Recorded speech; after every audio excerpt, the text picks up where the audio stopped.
And it was something to me to help a person in that way was, it just affected me very deeply.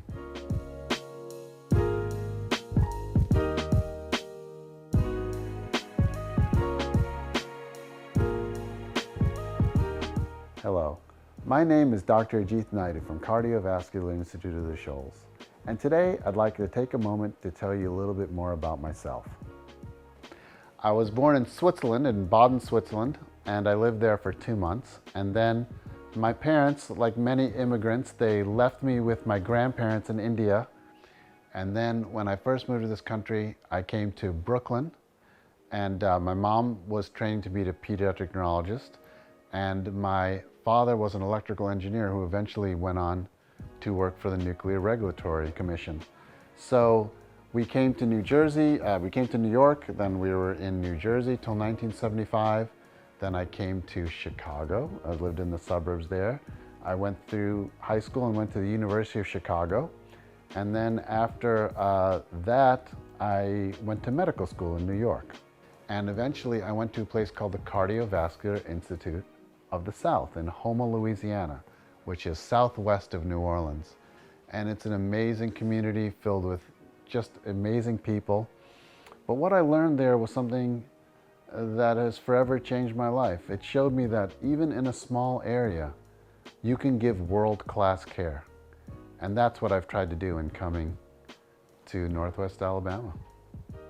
Probably the person that inspired me the most was my mother. She is a pediatric neurologist. She became a full professor at Johns Hopkins, and she was one of the world's leading authorities in a disease called Rett syndrome, which is a disease that affects mainly women. It's called Rett's disease now. When she started on it, it was just a syndrome. But her hard work and her desire to help people will always be something that inspires me. When I was a cardiology fellow, the first day that I worked, someone came to the hospital and they said that the patient was having a heart attack. And when I looked at the patient, luckily, I did a good physical examination of the patient, and I realized that yes, they may be having a heart attack, but I suspected that they were also having an aortic dissection, which has a much different treatment plan than a patient having a heart attack. And luckily for the patient as well as myself, I did another test, which is an echocardiogram, and realized that the patient did have indeed an aortic dissection, and they went on to have a life-saving surgery. And it was something to me to help a person in that way was, it just affected me very deeply. And it made me feel great that I was able to help someone in such a personal way.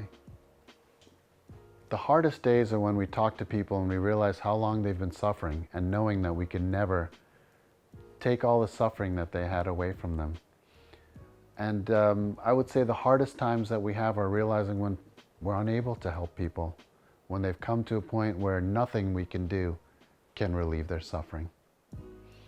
And the best days are when people come here and we're able to relieve their suffering. We figure out a way to treat them where we've had people who've gone to very big institutions in Nashville, in Birmingham, as well as other places, and they haven't received a solution to the problem that they've had. And luckily, because of our training and probably because we're listening to people, we've been able to find solutions for them. And relieving patient suffering and allowing them to get back their quality of life is something that's just immeasurable and very inspiring. I hope this video has given you better insight to who I am and what we do here. I hope it's able to inspire you to help others. And I want to thank you for taking the time to listen to me, and thank you to everyone in this area who's allowed me to help.